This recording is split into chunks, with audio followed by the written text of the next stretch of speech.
Well, at the outset, I mentioned very briefly the very notable successes of popular struggles in the past decades. It's pretty clear if you think about it a little, very rarely discussed for reasons that aren't hard to discern.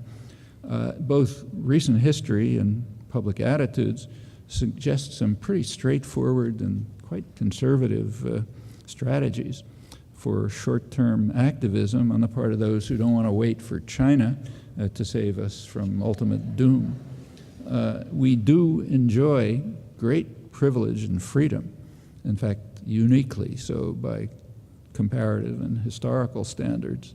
That legacy was not granted as a gift from above. It was won. It was won by hard and dedicated struggle, which doesn't reduce to pushing a lever every few years. We can, of course, decide to abandon the legacy. You can take the easy way of pessimism. You know, everything's hopeless, so I quit.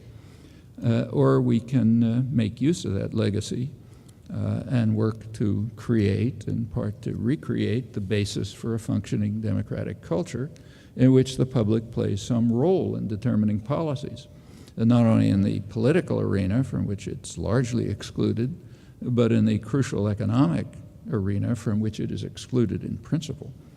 Now, those are not particularly radical ideas. So, for example, they were articulated very clearly by the leading 20th century social philosopher in the United States, John Dewey, who's American as apple pie in the familiar phrase.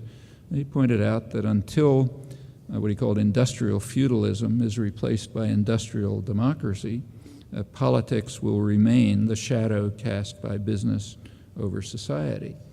Now, Dewey wasn't being particularly original in that. In fact, he was drawing from a long tradition of thought and action that had developed independently in working class culture from the very origins of the Industrial Revolution, actually right where I live, an area near Boston in the mid-19th century.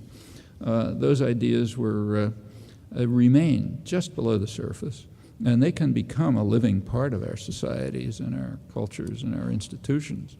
But like other victories for justice and freedom over the centuries, that's not going to happen by itself. One of the clearest lessons of history, including very recent history, is that rights are not granted.